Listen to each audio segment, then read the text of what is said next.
Hello again out there. Old Buck Dave back at you one more time. Episode 104. Tell me who's with me. Yeah, old Buck Dell. Old Buck Dell. Yeah, baby. Come on down. Showered and shaved and ready to go. Ready to go, yeah. Hey, this was kind of a homecoming for us, wasn't it? It was. We had an actual sit down at the coffee shop here the other day. It was nice. We did, and it was typical coffee shop. Banter. Banter. Repartee. Yeah, we did our cold brews, laughed a little bit. Glad to see one another. Survived all the running around we've been doing. Yeah.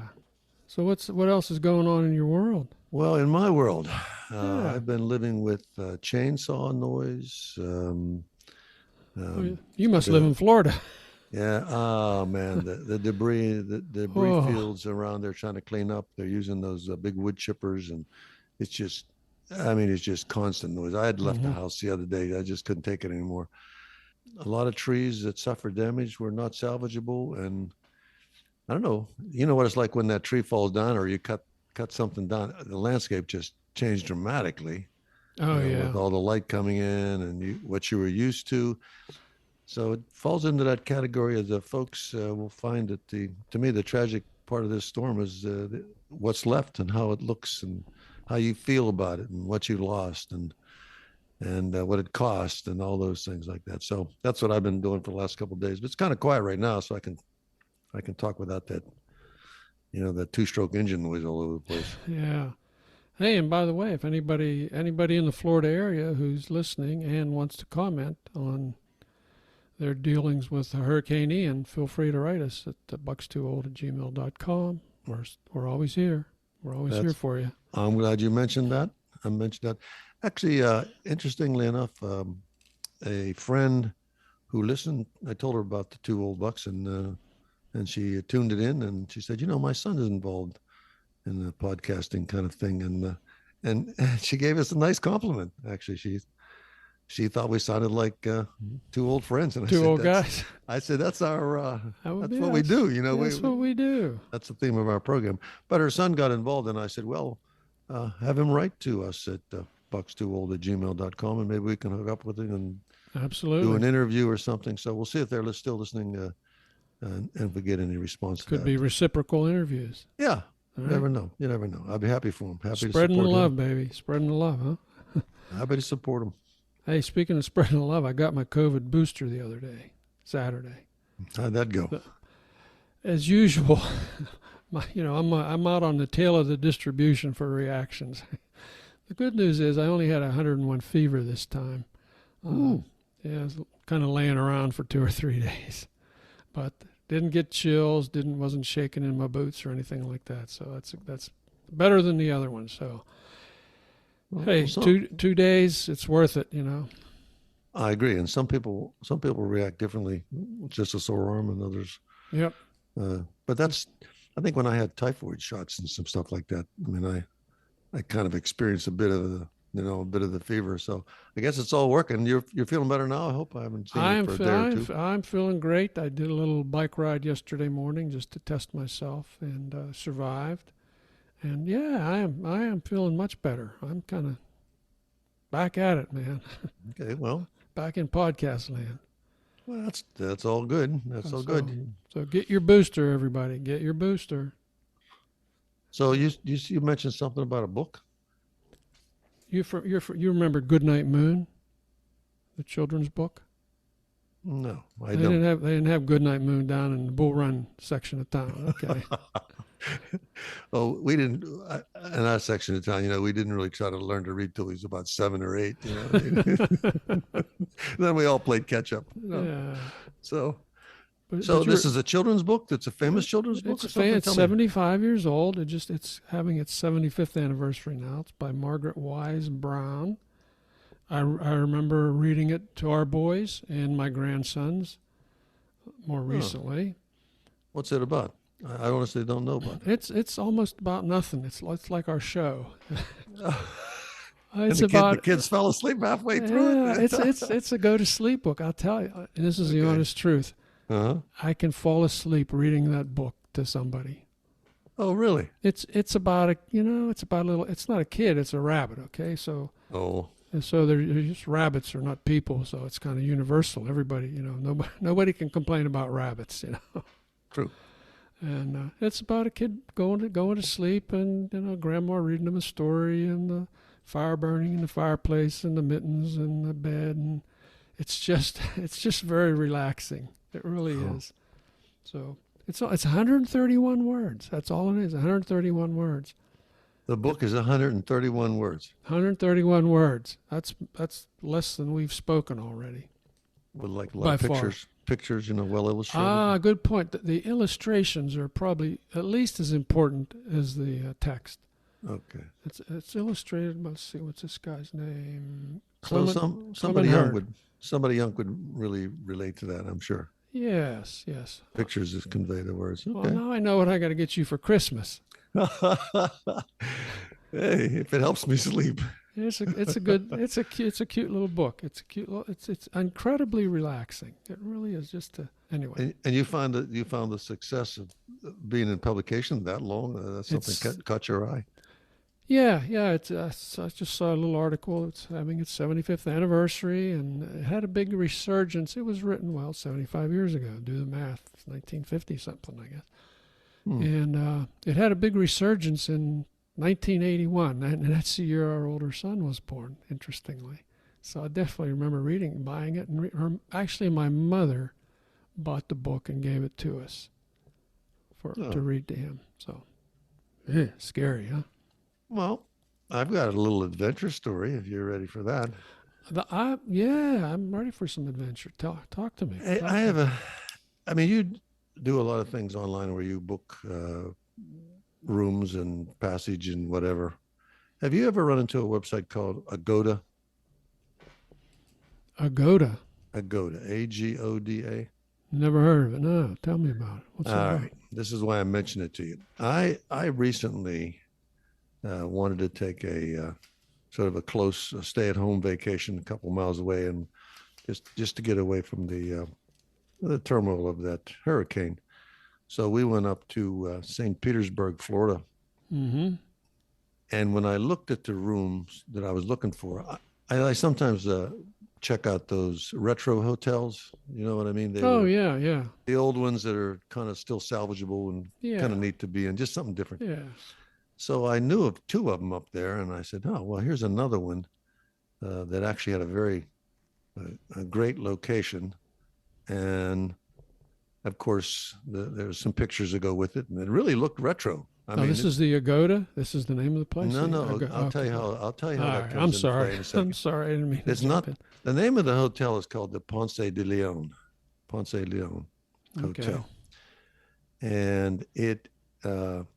Like I said, the photos and everything that they showed of the room and or the lobby was definitely retro. Mm-hmm. And so I said, well, let's check this out. So I went to the normal procedure of like looking for Priceline or Kayak or, that whole crowd. Sure. Yeah. All right. The usual suspects. Yeah. The usual suspects. But when I clicked on this hotel, those guys didn't appear. They didn't appear. So I said, that doesn't look right. They just didn't look like they weren't options. Mm-hmm. They were not options. So a little red flag went on in my head. I said, why aren't those guys, up for representing this hotel? So I went to another site and I clicked on like Kayak or something. It was a well-known website for booking hotels, Mm-hmm. and immediately it switched me to this Agoda. It came back up again. Now the symbols of this Agoda it looks like it could be a Gmail, had the same colors of that Gmail logo. Okay. All right. So all this is getting confusing to me. And I said, well, this is the only website. And there was all the other ones weren't there. So I said, okay, I don't know about this. Let me see what happens. So I began to process it. And they said, yes, we can book this for you. And I thought I agreed on a price. You thought you agreed. I thought I had agreed on a price. This doesn't bode And well. well, yeah. So this is that's why I'm kind of, I mean, maybe this is a public service announcement. It sounds like it's building up to that. Yeah. For sure. So Slowly. Go ahead. I went ahead and clicked on it, Yeah. and it was legitimate, and they said, okay, put in this information and we'll book the room. Well, the price of the room turned out to be quite a bit more than I thought. And I'll tell you how I discovered that near the end of the program. So I'm feeling uncomfortable about this. In fact, I'm watching very closely, the credit card transactions and all that kind of stuff now. But anyhow, I did get the room, and I said, okay, here we go. Well, this Ponce de Leon hotel does have a great location in downtown St. Petersburg, really within walking distance of about everything I was interested in. But it was terrible. It was definitely made in 1946, and it was still in the 1946 condition. I mean, hey Dave, I don't even know how to get. They had no amenities whatsoever there at all. It had once been a glamorous, I think, hotel, but that was all closed down. Chairs were packed up in what would be the dining room, and I should have turned around right there and walked away. But this Agoda, the Agoda guy gave you like 4 hours to cancel. Mm-hmm. Yeah. Otherwise, when you read the fine print, it says this, and I mean, you really had to read it because I had to start querying the thing. No amenities. Service was lousy. I mean, just incredibly bad. But there were people working there, like two. Somebody at the front desk, and so the wife and I said, "Oh man." So we said, "Let's tough it out." But it was really, really, really, really difficult to cope with. I knew I couldn't get my money back, and she said, "Well, why don't we just carry on?" Tough it out. Yeah, we did. But why I'm telling you this, and maybe anybody listening, I never ran into that website, and I wondered if it was a site that really takes on some high risk locations. You know what I mean? Like, good question. Yeah. Like Priceline would not touch it, Kayak would not touch it, but these guys will rent you a room in a tent, or someplace that's really, really, really risky. And then I demanded at the end of this process a receipt, and the receipt from the hotel was much, much less. So they took a substantial commission. Big chunk. Yeah. Yeah, they took a big commission off of that to do this with absolutely no way to cancel out. I figured one night I'd just bail out and go someplace, upgrade somewhere. Nope. Since I knew the neighborhood, couldn't do it. So I didn't realize. I never ran into that before. And if anybody's listening to this, just be cautious. If you see all the big players kind of fade away, be careful when the place you're looking at. So the pictures are very, very deceiving. The floors were slanted. I mean, I cannot begin to tell you. And actually, I'll tell you, I started to look at it. It was like I was in a third world country, and it became an experience. You know what I mean? Like, I'm going to endure this just to say I coped with it. You know what this sounds like? This sounds like that experience I had summer of last year up in Finger Lakes. Remember that? Yeah, very similar. Yeah, you were talking about that. Man, that was like the vacation from hell. The place was so bad. Yeah, and then I looked at it, and I'm talking with this front desk person, and I said, "What about this? What about that?" And she said, No. It doesn't say we have those things." So I said, "Yeah." I said, "You're right. You're right. You don't promise any of that stuff. It just lists it all there. You know what I mean?" And I just read into it. This would be nice to have. It was available. Like no parking.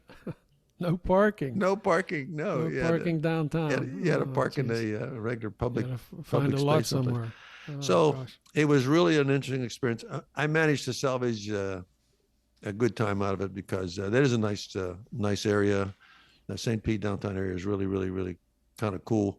So we splurged on some nice dinners and a few things like that. And actually, they had a great cigar shop. Wow, and pretty much makes up for it. Yeah, I could only afford one, but it was a nice place to sit. Must have been a good cigar shop. Watch the traffic go by. So anybody, if you run into that website, and you think this might be interesting or it doesn't seem right, go with your gut feelings, good people, and maybe stick with the name brand place or go someplace else and see if it's different. I think that's definitely a public service announcement. Yeah. So we're going to check that box for today. Okay. Bonsai de Leon, you enter at your own Enter at your risk. own risk. What's that song? Abandon hope, all ye that enter in. No, that song by Eagles, you enter, but you never return. That's the Roach Motel. Yeah. Although I didn't see any. I actually looked for some critters. I said, if I find some critters here, I'll give me a clue. But I did not find. I kind of scoured around a little bit to see if I could see something running around. But I said, man, even these guys bailed out. Speaking of critters. Yeah, no critters. I got a critter story. Oh, yeah. Yeah. Some critters that we're familiar with, perhaps? Very familiar with, especially you. Oh, I know who those guys are. Tell me about Well, them. when we came back, we found these little piles of dirt-ish stuff in the kitchen and different places. And it turns out we had ants. Well, this is clarify that you're just returning to a house that had been empty for a few weeks, months, a few months, okay, several months. And you said, "What are these little piles of dirt?" What are these here? little things? So fortunately, the quarterly exterminator visit was coming up, and I said, "Yeah, you guys got to do the inside version here." And we got these little suckers were showing up everywhere. It was ridiculous. What did they call them? They give them well, actually, yeah, the guy called them ghost ants. Little tiny ones. Ghost. They're real tiny. They're very light. Yeah, and he was a character. It was worth it just to have him in the house for an hour. This guy's name was Alonzo Nightingale. If I could change my name, that's what I'd change it to. That's the exterminator. That's a beautiful name. And this guy was such a character, and he had like his big floppy hat on. He never took off, and he looked like a movie. Sounds like a movie character. Yeah, he looked like like the guy Tarzan movie or something. So it was so good. He was really good. These ants now they occupied what the baseboard, or did they get into something? I mean, like they're all around the edge, or did they manage to get in your toaster or something? My toaster. They did. I was making toast, and I'm thinking, why does the toaster smell like hair burning? When you singe your hair on a stove or something. Ooh. It's like, what the hell's that all about? Fried ants on toast. I'm licking my lips they came already. Streaming out of there. Opened the dishwasher. They were all over the dishwasher. They were. But this guy, Mr. Nightingale, he came in, man. He had his high-powered flashlights, and he said, "Oh yeah, I see. Yeah, I know where they're going. I know where they're coming from." The guy was terrific, and he says, "Oh, I found the main line, the superhighway, man. They're coming right across here from your deck there, under the. Oh gosh, it was." And so he's putting this stuff down, and he said, "These will be gone. You won't find any tomorrow." And he was right. We have not found an ant since. So they kill them all? Could you see the carcasses, or they all bailed out? I saw one. Was kind of stuck on the wall, but the rest of them are just dried up, I guess. I don't know. No, I think they always carry their wounded and okay. back with them. Back to the fort. Yeah, but I don't want to laugh at you about that, but I can picture dealing with those issues. Ants. He said, and he made sense. He said, while we were gone, the palm trees overgrew, touching the house, touching the screens, and he said that's how they get in. Ant highway. Yeah. So I spent 2 days while I was recovering from my COVID booster trying to hack these things down. That was no fun. This guy said, well, the good news is these are like the cleanest bugs out there. He said they don't make much of a mess. So okay. On the bright side, looking on the bright side, yeah. Oh, so everybody, I'm sure relates to the ant stories. We've always got a lot of response from that, but it seems like would always be a recurring subject for some reason. I even had to call the exterminator in the other day. I didn't know what it was, and he walked up, and you know what he did? He took his phone down to the little debris Mm-hmm. field, Yeah. turned the light on, took a picture of it, and Mm-hmm. then brought it up and looked at it closely. He said, "Oh, you have ants." I said, "All righty." And Mm-hmm. he said, "Okay, we'll get them." So, Go at it. I meant to be meaning to ask you. Have you heard from your buddy Elon? you know, I I'm would still love to. wait. I'm still waiting for a reply for you for that letter. You know, he never did reply to that letter, but That guy. maybe we're not high enough on the scale. But you know, you can always, I guess, get him on Twitter. He does a lot of Twitter stuff. Well, hey, you see the deal's back on. He back on? agreed to purchase. He agreed to purchase Twitter now. At least it's, you know, the my deal's soul. on. It's in the process, so he's trying to line up the financing again. From what I could tell from, you know, just listening to the financial news guys say that he's been kind of forced to do this because, you know, he had this, you know, Twitter had this lawsuit against him for backing out of the deal, and it was set for a court in New Jersey. I forget the name of the court. Anyway, he was going to have to testify at this trial, and if he testified, it would come out that he actually knew about the bot problem beforehand. He knew he had a lot of emails floating back and forth, so he knew what he was getting into, and so that would be very embarrassing for him. Plus, it would cost him, you know, I was guessing it was going to cost him $5 or $6 billion or something. Other people said it would have cost him $10 billion to buy his way out. Who knows? But he's going in for the whole 44 now. At least that's today. Now this is like the never-ending saga here. Isn't that interesting that something like that and the money involved? I mean, I'm going to spend $44 billion because I don't want to testify or I made a mistake. I mean, why don't he just say I'm sorry and give him the $7 million or something or whatever it was? I guess I don't know. I never wanted to interview him about stuff like that anyhow. I wanted to ask him other questions about, you know, could you get on the Mars ship, right?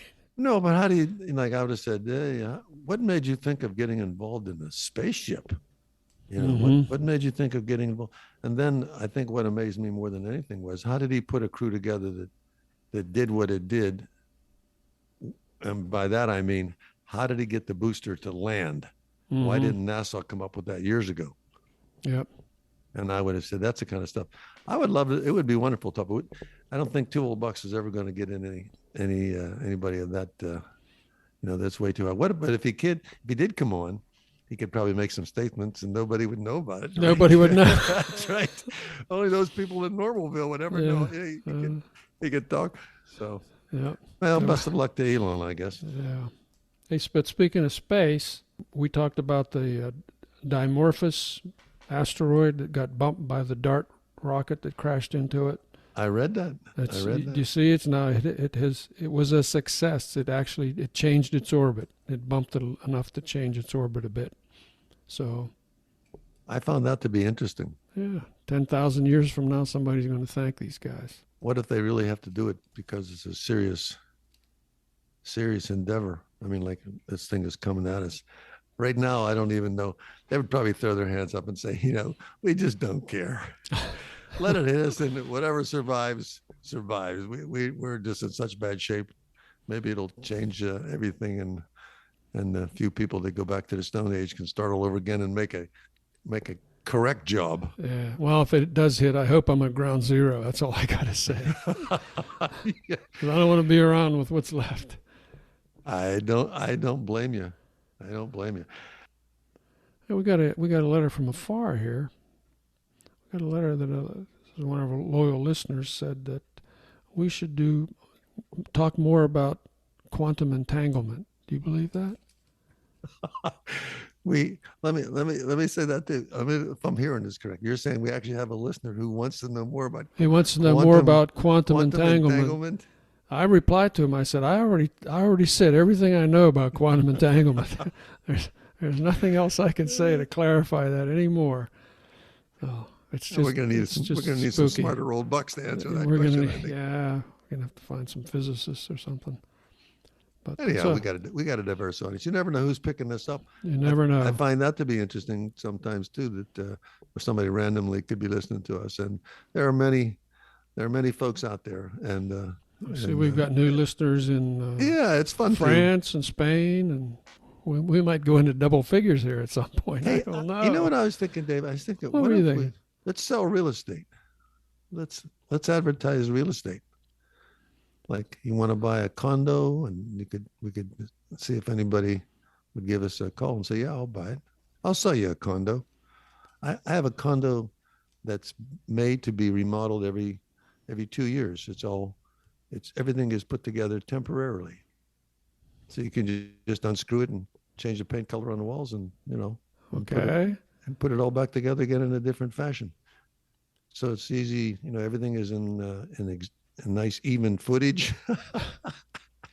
No corners, no angles to cut. Just lift it up, take it out, slip a bunch of new down, and you're back in business. Where exactly? Where did this fall in your Rolodex here? I thought about that the other day. I said, what if the old bucks say, hey, we know where you can buy a condo for less than $200,000 in Florida. How about that? And even better. Yeah, and see if we can get some bites on it. In fact, there's probably going to be a lot of real estate for sale down in Florida because of the hurricane. Yeah. Yeah. So we'll see. Topic. Yeah. Maybe we'll get somebody will write in and say, where is that? I'd like to see that place. You're on your own on that one, man. Oh, yeah, well, that's right. We probably shouldn't encourage that because I don't want to be that busy, right? That's one old buck. Take my 2 o'clock nap. Yeah. So, hey, you remember milkweeds?